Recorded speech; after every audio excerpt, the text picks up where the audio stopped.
He stepped into her space like it was a right he had been born into. The hallway breathed around them, lockers clanging, sneakers squeaking, a murmur of bodies moving in practiced patterns, and Maya stepped off the bus with her bag heavy on one shoulder and her calm like armor. She had done this before. New school, new map of the social terrain, the same thin line between invisible and target. Autumn air followed her down the steps, cold enough to make the back of her neck prick. The facade of Clearview High rose ahead. Brick, banners flapping, a clock already marking minutes she couldn't get back. Two boys at the top of the steps, one in a Letterman jacket, the other with a phone out like a trophy, were watching her in that way that measures newcomers for their worth. Bryce Carter lounged against the railing, jacket draped over his shoulders like an extra skin. He had the look of someone groomed to be king. A grin practiced for half a dozen cameras, friends arrayed like court. When Bryce looked, the hallway divided into regions. Some people stepped closer, others folded away. He swung forward on instinct, brushing past her shoulder as if checking for a reaction. The force was small, enough to flick a mass of spiral notebooks from Maya's arms. Pages spilled in slow white question marks across the tile. Heads turned. The world stilled for the fraction of a second it takes a rumor to find its shape. Maya bent without looking at him, gathering books with fingers that didn't tremble. She had learned to do it quietly. Doing nothing was a kind of declaration, and she wore that declaration like a coat. Around them, laughter tried to form. It was a brittle thing, needing a voice to come alive. Bryce crouched to pick up a notebook, his smile widening. Surgical, public. New girl, huh? Thought you might be. Look at you. Messy. He said it for everyone. The group laughed on cue. She did not answer. She looked at her hands. The silence landed like an accusation, one Bryce aimed to brand with a simple name, weak. You got nowhere to hide, new girl, one of his friends added, the kind of line that makes alliances by telling you where you fit. Maya slid her books back into her bag with slow, precise motion, closed the strap, and lifted her chin just enough to meet his gaze. Not a challenge, not begging. A flat, unyielding look like a dam holding back the current. I go where I want, she said, voice steady. Not loud. Not for him, for herself. The chuckle he expected, small and triumphant, never came for him. Instead, someone else in the line of sight, a junior with a camera phone, leaned in closer. The hallway had turned into a stage. Stay with her. Wait for it. The words were meant as a private jab to the room, but they floated out loud and sticky, an invitation and a dare. Bryce's grin sharpened. He liked the taste of certainty. The first day at a new school is a pressure cooker. Teachers talk about orientation and getting acclimated, but the social map redraws itself in small, brutal gestures, a shove near the lockers, a whispered joke that blooms into a feed of laughter, a nickname that sticks like glue. Maya knew this grammar too well. She had moved 3 times in 4 years. Neighborhoods with different names, a different patchwork of bullies in each. People assume the constant moving leaves you roar. It gives her something else, a ledger of patience. The rumor engine revved. At the lockers, someone taped a post-it, a single sharp word written in thick black marker, new. It was meant to be a marker of geography and exclusion at the same time. Maya slid her hand past it and opened the locker with the calm of someone who had been there before. A dean's name written on a schedule, a flyer for the art club, and something else. Someone had rifled through, pushed at the edges like testing the seams of a lie. She closed it. Door shut. Breath even. The crowd tightened, then dispersed like water around a rock. It should have been an ordinary humiliation, the kind that erodes. Instead, something about the way Bryce watched, like a general watching a map, made the air taste like a challenge. In the cafeteria, trays in hands, people webs themselves into tables that are territory as much as a place to eat. Pop music padded the room. short beats punctuating the conversations. Bryce sat at the head table, his court orbiting. He called across the room with the sort of casual cruelty that needs an audience. "Maya! Hey, Maya, sit here!" he called, and she could tell the call was engineered. A setup. People already had their phones up, faces turned like the spokes of a wheel. She did not sit. Instead, she kept mobile, weaving between clumps of kids, eyes down, a steady line drawn around her dignity. With every sidelong glance, Bryce's script demanded escalation. Trash tossed into her basket, a straw dumped in her hair, a voice that sweetly said, "You look so lost. Where's the rest of your story?" It was a slow burn, not an explosion. That was the point. Humiliation gets refined into habit. It becomes the climate of a place. And Bryce was climate control. But there are other seasons. At the end of the day, when the light bent low and classes emptied like tides, Maya alone crossed the parking lot. A rumble broke the evening quiet, the way a far-off ocean breaks on rocks, the soft, dangerous throat of a car. Heads turned, engines growled. The black Charger rolled into the curb like a thing that knew everyone's name. Vin Diesel stepped out of the car, the way a shadow steps out of the dark, calm, measured, composed. He was a big presence without theatrics, broad-shouldered, sunglasses against the lowering sun, the kind of man who did not need to speak to be noticed.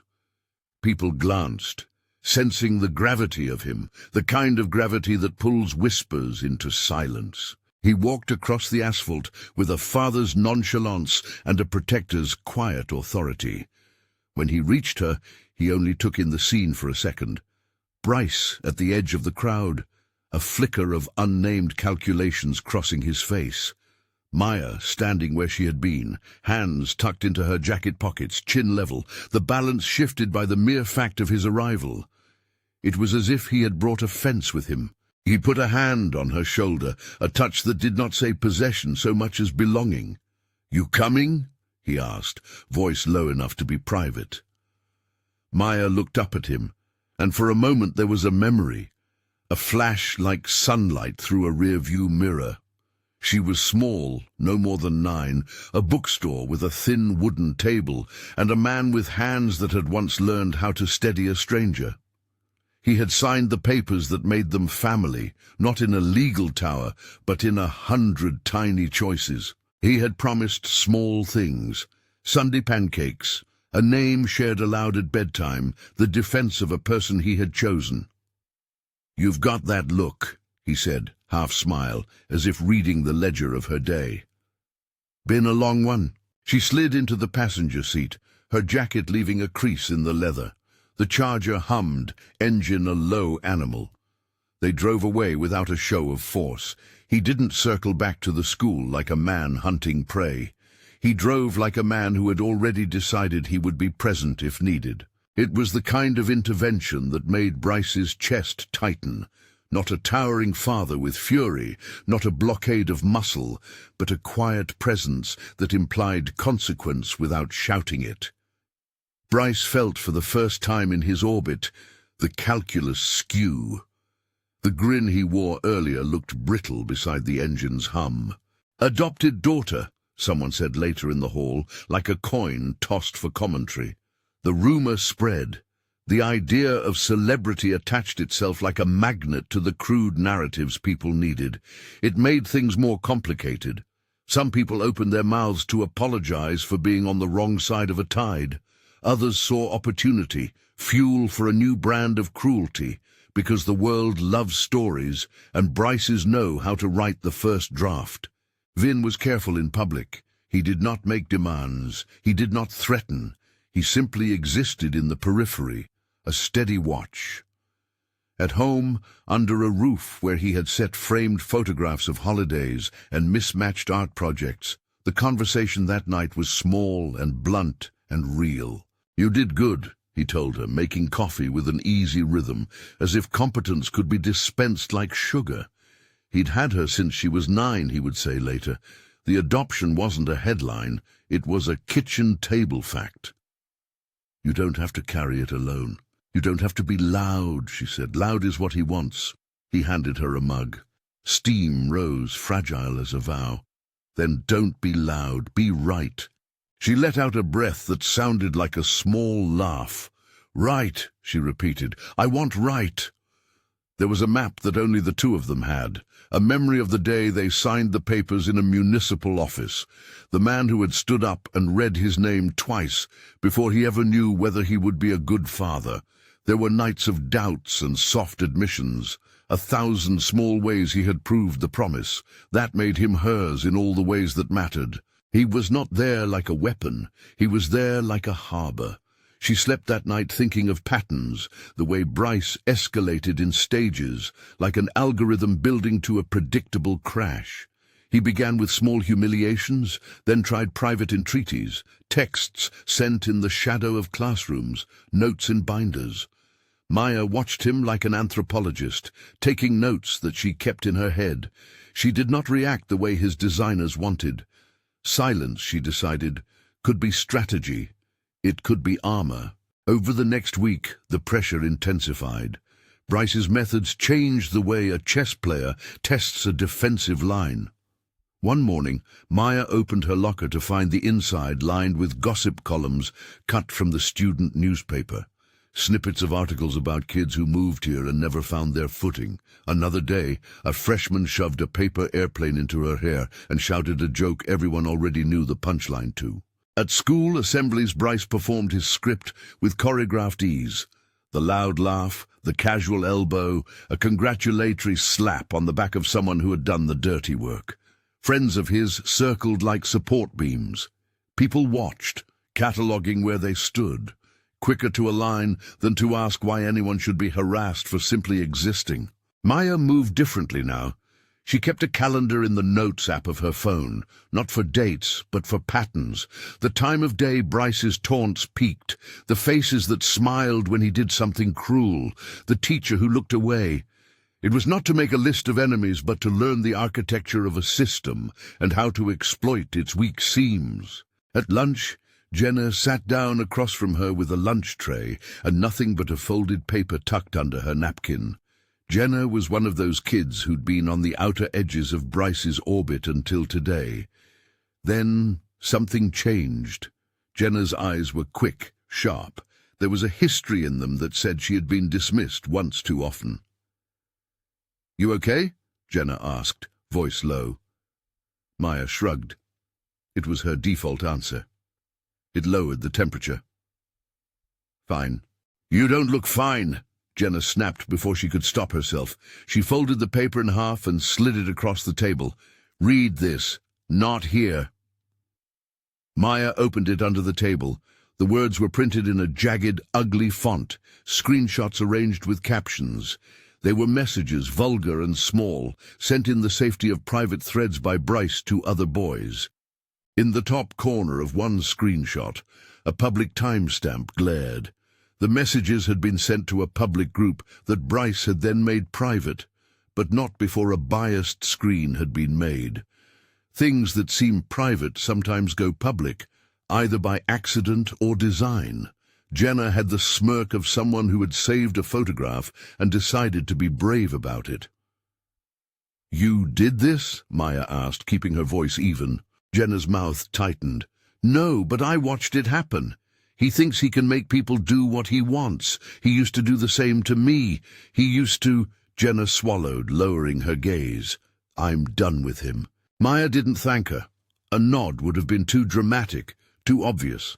Instead, she folded the paper and slid it into her backpack like a small, dangerous seed. The seed felt like possibility. It also felt like a risk. Exposing Bryce meant the world would have to pick sides. The world is lazy and cruel and often takes the easier side. She thought about how to use it, not to humiliate, not to avenge, to reveal, to let the truth do the work that fists can't. She had seen how vengeance flamed and consumed people. She wanted something different. That was the quiet plan she formed in the hospital light of her tiny bedroom that night. Let his own words become water on his own fire. But strategy was a living thing. It required witnesses and timing, and sometimes a willing hand. The idea of going public with screenshots risked the spectre of being labelled as reactionary or petty. People love to revile those who disrupt the status quo without seeing the damage that created the status quo. And Bryce, sensing the currents, sought to shore his throne against any storm. He tested boundaries in private, a comment left on an art club post that suggested the new girl slept with the wrong kind of boys, a whisper in the ear of a teacher about someone not fitting in. At night, he posted selfies to his feed, smug and staged, and in the comments something ugly grew, one seed of a rumor fanned by the impatient hands of friends. The group that had followed him began to pull apart as pressure mounted. Some of them wanted a peaceful orbit that would not implode their futures. Others clung to him because the idea of being on his side felt like currency. Jay, his closest friend, who for reasons that were practical rather than moral had stuck with him through years, came to him one afternoon by the bleachers. "You can't keep doing that," Jay said, voice low, as if they were discussing tactic and not heart. "People are already talking about you differently." Bryce laughed, sharp and brittle. "Let them talk. They talk. I do what I want." "You could lose more than your title," Jay warned. "You could lose friends. People might not want to be the kind who... He didn't say the word. Bully. The sentence broke. Bryce read it as weakness, not warning. He pushed further. This wasn't a man of sudden cruelty. It was a man of practiced little cruelties, the sort that accumulate like barnacles until there is no smooth surface left. Meanwhile, the rumor that he would get away with it started to erode in subtle ways. A teacher who had noticed the pattern took notes. A guidance counselor who believed in due process asked Bryce to come by her office. Administrators who preferred invisible maintenance of the social order found it harder to ignore a paper trail that kept presenting itself like an inconvenient truth. Maya watched all of this from inside a patient bubble. She did not gloat. She did not rub it in other people's faces. Quiet strength is a different theater. It asks the audience to wait, to look for the seams, to be patient for the payoff. She sat in art class and sketched a charger in profile, long hood, low shoulders, because cars and people both carry silhouettes that tell stories. At night, Vin listened, and he did what a careful guardian does. He offered counsel, not commands. "People move in cycles," he told her while they sat on the porch, lights of the street a staccato behind them. "The loudest of them usually have the smallest reserve." "How do you know?" she asked, chin tucked to her knees. He smiled in a way that was both rueful and delighted. "Because I have seen bullies become whispers. I have watched kings get tired." "You think I can do this without making it violent?" she asked. He was quiet for a heartbeat, then said, "You can be a blade without raising your hand. Cut with the truth." It was the kind of line that sounded like a proverb, but was in fact a recipe. It did not promise instant closure. It promised something slower, the erosion of lies by patient application of fact and consequence. The plan took shape like this. Let Bryce keep building the thing that made him powerful, and then let that same construction be the instrument of his fall. It required witnesses. It required people like Jenna, who had had the courage to collect evidence. It required that they move with rules and not with the back of their hands. They did not speak about vengeance. They spoke about accountability. In school, the social climate oscillated with the rhythm of a tide. Bryce tried a new tactic, humiliation staged as confession. During a practice for the pep rally, he called Maya's name into a microphone and presented a deliberately clipped apology, half-true, wholly performative, designed to embarrass her into silence. The auditorium hummed. Cameras were up. The drama teacher, uneasy, tried to steer things into rehearsal mode, but Bryce had already turned the stage into a weapon. He gave his apology like a coin thrown into a river to watch the ripples. Maya rose from the third row. She walked up the aisle with no fanfare, the soles of her shoes brushing the floor like punctuation. When she reached the stage, everyone leaned forward, anticipating a reaction. She looked at him, only for one beat, and said, "You don't get to apologize for someone you didn't hurt." It was small. It landed like a stone. Not a speech, just a clear sentence offered without malice, precise as an incision. The auditorium shifted. Some of Bryce's people laughed, automatic reflex, but the sound was thinner. The teachers exchanged looks. The rally went on, but the tone of the room felt off-center, the way a speaker's voice seems different after someone has tuned a broken guitar. Bryce grew reckless, as people do when their tools start to fail. He began to post more wildly, to stake more claims about his power. He sent a barrage of petty messages, comments on pictures, lines meant to sting, some public, some private. One of those private messages, aimed to shame Maya indirectly, landed in a group chat that included her friend Ava, who had watched the whole thing unfold. Ava, who had no taste for cruelty and an appetite for integrity, took screenshots and saved them in a folder with a date. She didn't post them. Not yet. But evidence accumulates like rainwater in a low place. On a grey Wednesday, Bryce's locker became a theatre of his own creation. He began to paste things, notes and photographs and phrases that read like a mural of someone's ego. It was petty and vast at once. He thought the display would shore him up, make him look untouchable. At school, the rumor engines took on new gears. Kids with phones circled the locker like moths to a bulb. Someone uploaded a clip to an anonymous feed, Bryce laughing, then gesturing, and someone off camera whispering, "Watch what happens." The clip looped, and people watched it because people watch the collapse of others as an apocalyptic sport. Maya moved through the day like a person balanced on a tightrope. Not fragile, balanced.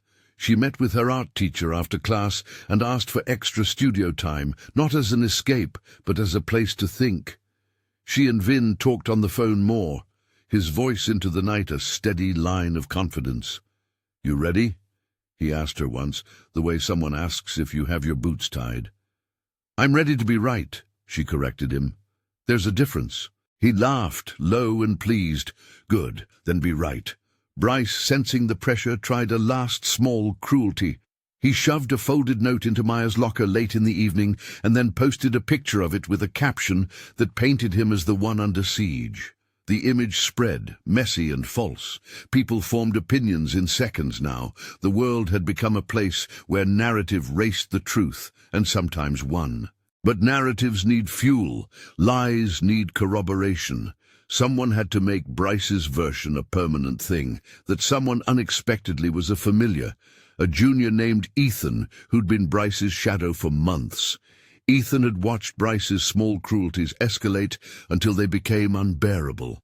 He had a curiosity about the consequences and a slow-growing dread about how far Bryce would go. One afternoon, Ethan cornered Bryce behind the bleachers. The air between them was thick with adolescent certainty and the smell of old grass. Ethan's face carried a decision, like a physical thing. "You okay with this?" Ethan asked, voice small but steady. Bryce sneered. "You're asking me if I'm okay? Who cares? I do what I want." "You ever think about what happens when people start keeping score?" Ethan pushed. Bryce's eyes coldly bored in. "Let them keep score." Ethan could have laughed and walked away. He did not. He walked through a thought that had been growing.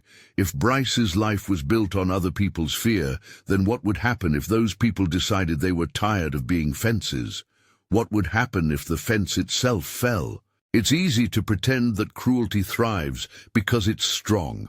Often it persists because the people around it are too weary to pick up the tools required to dismantle it.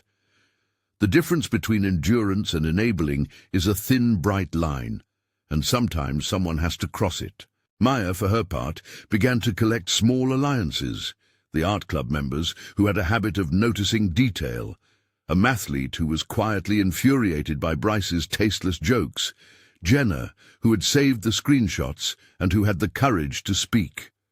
Together, they were not a mob. They were people breaking a pattern. Late that week, the school announced an open mic night for student voices. It was meant to be a gentle showcase for poetry and music. Bryce announced on a story that he would be there. Of course he would. The school's social calendar slicked the event with popularity. For Bryce, it was an invitation to recenter himself, to take the stage and twist the narrative back to his favor. Maya bought a ticket and kept it in her pocket. She did not plan to speak. She planned to be present. "It will be loud," Vin said when she mentioned it. He was not asking her to hide. He was reminding her, the louder the stage, the more people will look. "I don't need louder," she answered. "I need clearer." He nodded. "Clearer is harder, but it lasts longer." On the night of the open mic, the amphitheater hummed with an audience that had learned how to use their phones like lamps. Lights traced faces. A girl performed a song about late nights and resilience, and everyone clapped with the kind of politeness that hides 1,000 private judgments. Bryce took the stage with the confident swagger of a man who expects applause. He gave a speech that was both apology and accusation. A performance that pivoted between contrition and the old charm that made people forgive him without thinking. It was deft.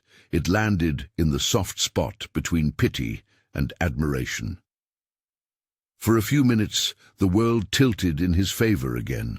But small rebellions ripple. Jenna, seated near the back, pulled out a folded note and slid it across the empty space on the bench. It was meant for Maya. The note was simple. Now. It had no instructions, only urgency. Maya stalled at the edge of the crowd. Her heart did not drum. She felt gravity in her bones, like someone had placed a hand there and was steadying her.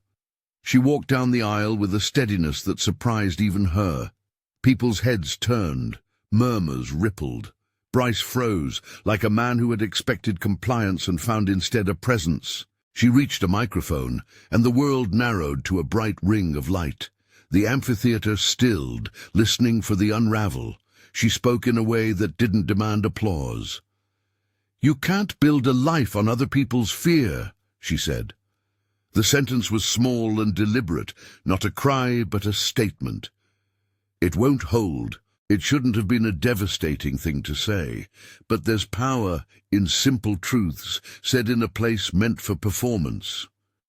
A few heads shifted. Phones lingered. Someone in the back, a teacher, took out a notepad the way people do when something official matters. Bryce's face changed in a way it seldom did. There was a crack in the smooth exterior. For a moment he looked young and angry and small. He left the stage without the dramatic theatrics he had expected. Around his feet, friends moved like the planet rearranging after an earthquake. After the amphitheater emptied, social currents were altered. Text chains buzzed with speculation. Some students felt vindicated, others worried. The narrative that Bryce had been chipping away at for months started to show hairline fractures. Maya did not celebrate. She sat on the hood of the Charger outside the school with Vin, the engine rumble steady under her. They watched the crowd thin. She felt the way after an argument sometimes feels, the residue of adrenaline without the satisfaction of a decisive end.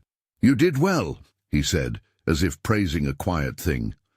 "You handled it like someone who knows what they're doing." "What if it gets worse?" she asked, honest, unmasked. "Then we handle it," he said simply. He did not say we fight, he said we handle it. That was protection without spectacle, the kind that gave back agency instead of taking it away. Still, Bryce's mood worsened. Pride and panic collided in him until the panic became a kind of fury he could not quite disguise. He started to reel, with private posts aimed at reputation repair and loud denials that implicated no one. He was trying to engineer a narrative where he was the hurt party. The more he pushed, the more the threads he pulled snapped in his hands. And some things, once set into motion, can't be put back together with the same hands. On Friday night, as rain dragged itself over the city in a string of grey beads, Maya sat at her desk and watched classmates post and repost their versions of events. Someone uploaded a video of Bryce from earlier that week, his voice raw as he laughed about the new girl. The clip was public. There was no hacking, no doxing, only a chain of people who had chosen to keep and then to share. Maya thought about the difference between being seen and being witnessed. Seeing is a passive act. Witnessing is to be present, to remember the truth of it, to hold it like evidence. Social media had become both camera and judge. It kept a record that once seemed ephemeral and made it suddenly durable. She had a plan that did not require spectacle. It required patience, friends willing to speak in public, and pieces of proof, screenshots that had been shared broadly, messages that had been posted in semi-public groups. They were not stolen. They were saved, gathered, handed to people willing to look. That night, she texted a small group. Jenna, Ava, Ethan. The messages were simple. Meet me at 10 in the library. Come with what you have. They all came. The library was an island of silence. Fluorescent lights hummed like a slow insect. They pushed the screenshots across the table, aligned like playing cards. Each one told the same story, a pattern of behavior that was not isolated, but constructed and deliberate. They went over it like detectives, not vengeful kids. We don't need to destroy anyone, Jenna said. We need to show people what really happened. They chose a method that would not be a spectacle of revenge, but a presentation of fact. The idea was to place truth where everyone could see it and let the natural consequence, social accountability, do the rest. It would be messy. It would be public. It would be non-violent and principled. Outside, the rain slowed. Inside, they planned quietly, the kind of planning that does not feel like triumph so much as responsibility. Vin offered support in the margins, legal advice about sharing public posts, quiet introductions to adults who could take complaints seriously without making it a circus. He did not threaten Bryce. He did not humiliate him. He offered a line to hold on to. The process of truth is sometimes boring, but it is hard to resist. When they left the library, it was nearly midnight. The campus smelled like wet brick and resolution. Maya walked to the charger and slid into the leather seat. Vin looked at her with a kind of pleased relief. They did not need to celebrate. They only needed to be steady. Tomorrow's not for spectacle, Vin said, starting the engine. Tomorrow's for facts. Maya closed her eyes for a second and felt the fatigue of a week fall away. Her mind flicked back through the days of moving, of escaping one social map for another, a childhood in boxes and new towns. She remembered the shelter where a woman had handed her a blanket and a man had knelt to speak a name into a small, trembling mouth. She remembered his first promise, "I will defend you." Not like a soldier, he had said, like someone who refuses to let another person be erased. She had not expected to carry that story like armor, but she did. It had given her patience and the ability to measure blows. She had learned to watch for patterns. She had learned that silence could be a weapon if it was a strategy, not cowardice. They drove home under a sky that had found brightness again. The charger's growl was a low, satisfied sound, not showy, only sure. When the car reached their street and the engine quieted, Maya felt the balance tip slightly towards something she had not named yet. Relief, wrapped in wary vigilance. Some house windows were dark. The world felt smaller, more manageable. But the next day would be a different kind of test. Bryce was not a man who admitted error easily. In his orbit, pride was a currency he spent liberally. They had the evidence, the witnesses, and the will to present it, but there was no guarantee of how a crowd would respond. High school is a place where narratives can mutate and where the loudest voices sometimes win. At the kitchen table, Vin folded his hands and looked at her with the same steady gaze he used when driving at night. "You ready to show them what truth looks like?" he asked. Maya felt the engine of something inside her rev. Not revenge, not triumph in the sharp, empty sense, a simple clearing breath. "Yeah," she said, "I'm ready to be right." They didn't plan to make a spectacle. They planned to be precise, to post only what had been public already, to allow facts to stand in a place where rumor could no longer cast shadows, to let Bryce's words speak for themselves. The next morning, the campus hummed with the familiar choreography of a school day. Teachers walked the halls with coffee and lesson plans.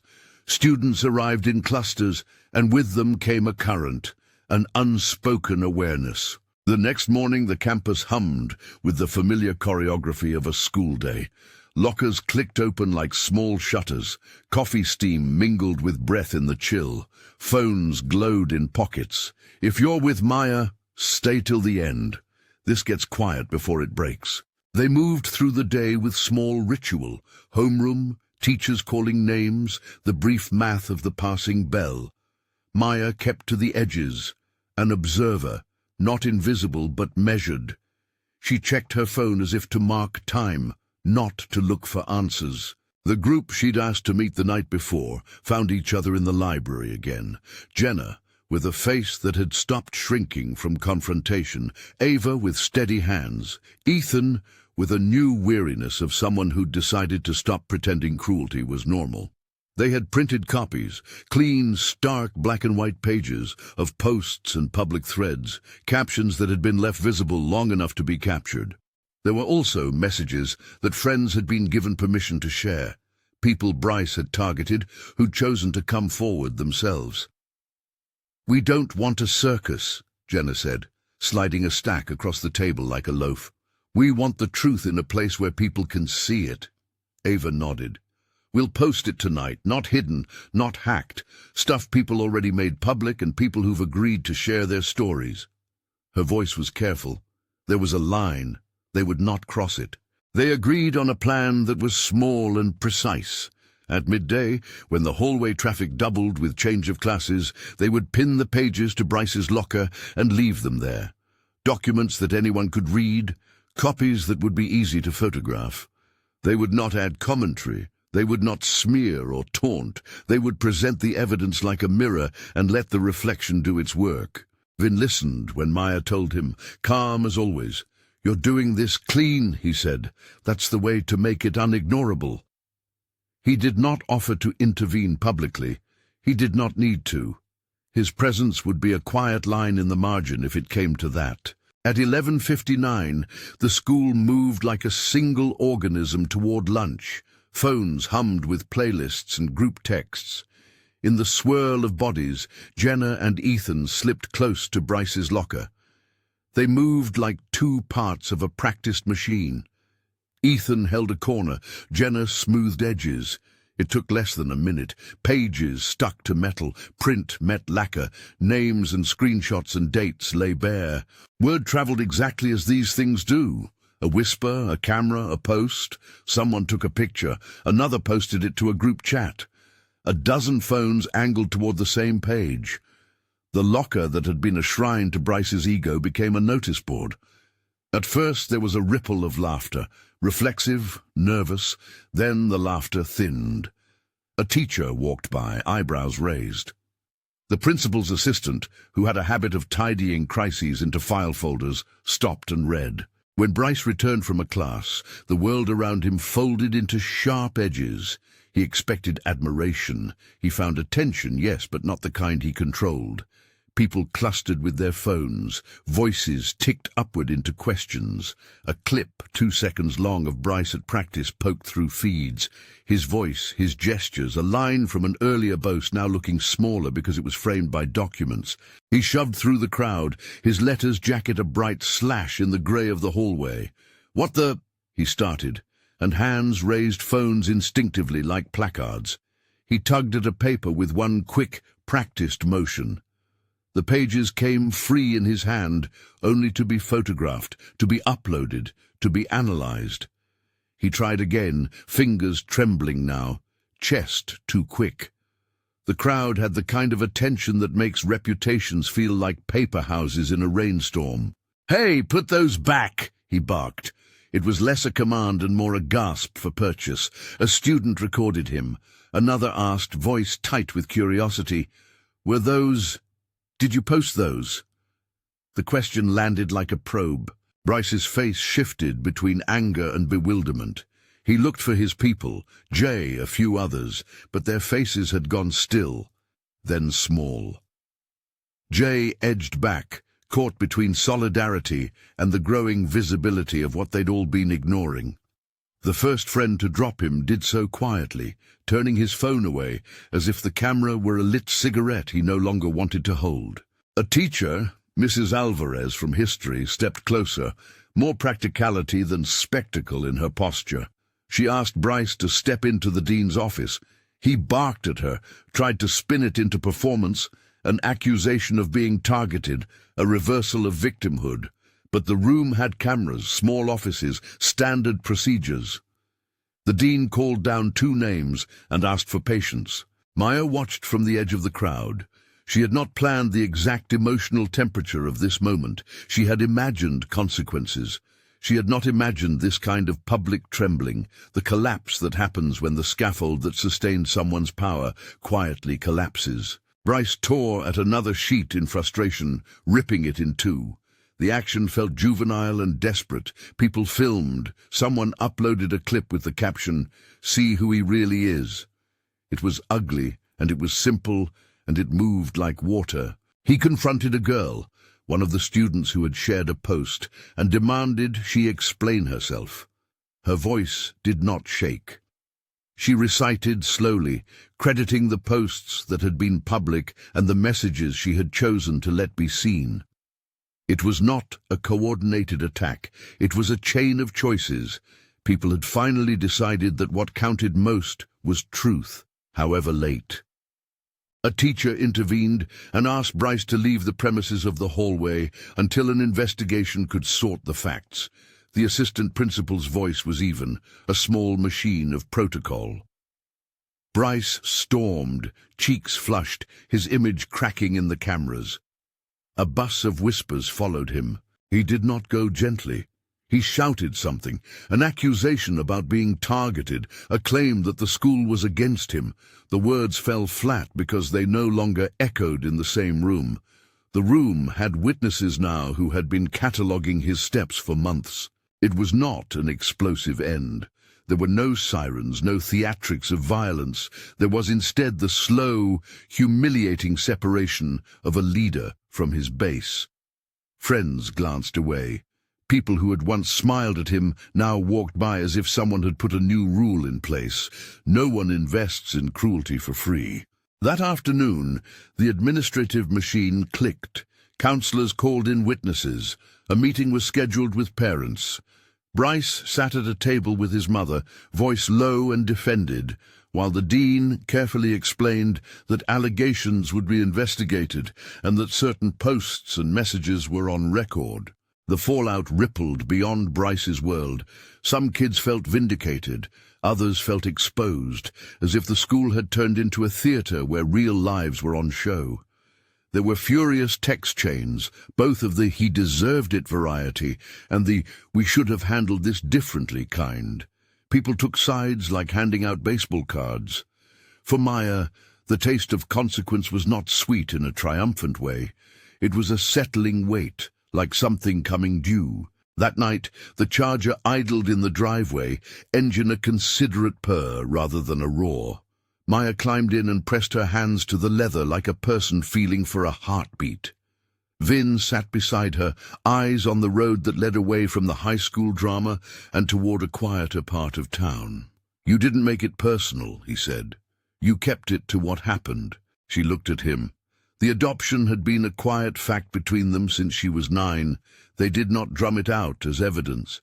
But there were moments when it sat between them like a still warmth.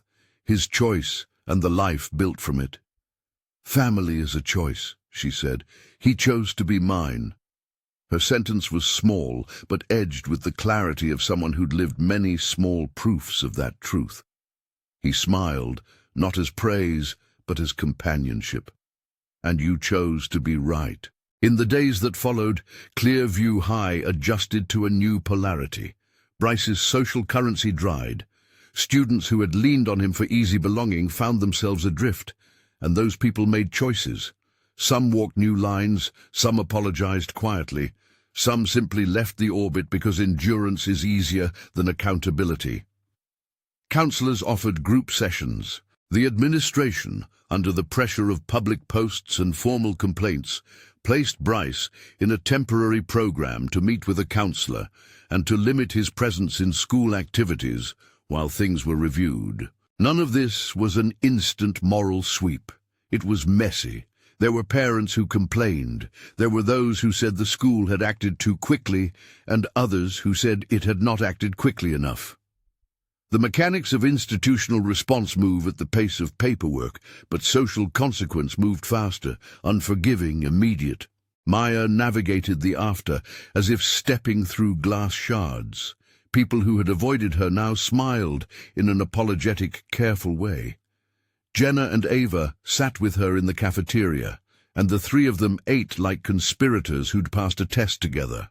The art room became a sanctuary. Paint, charcoal, the slow flattening of a busy brain.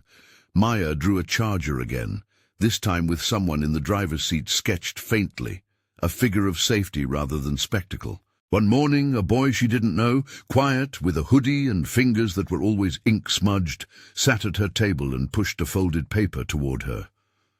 "I'm sorry," he said, simple and direct. "I didn't speak up when I saw what he did. I thought it wasn't my place. I was wrong." Maya looked at him. Words did not need to be huge to be true. "Thank you," she said. "That's a start." There were also those who would not come around. Some of Bryce's old allies, still gathered in small groups, whispering about lost status or imagined betrayals. But whispers are not walls. They are sound. They slowly quiet when people stop feeding them. A week after the locker incident, the student newspaper ran a piece, measured, interviewing several students and citing social media posts.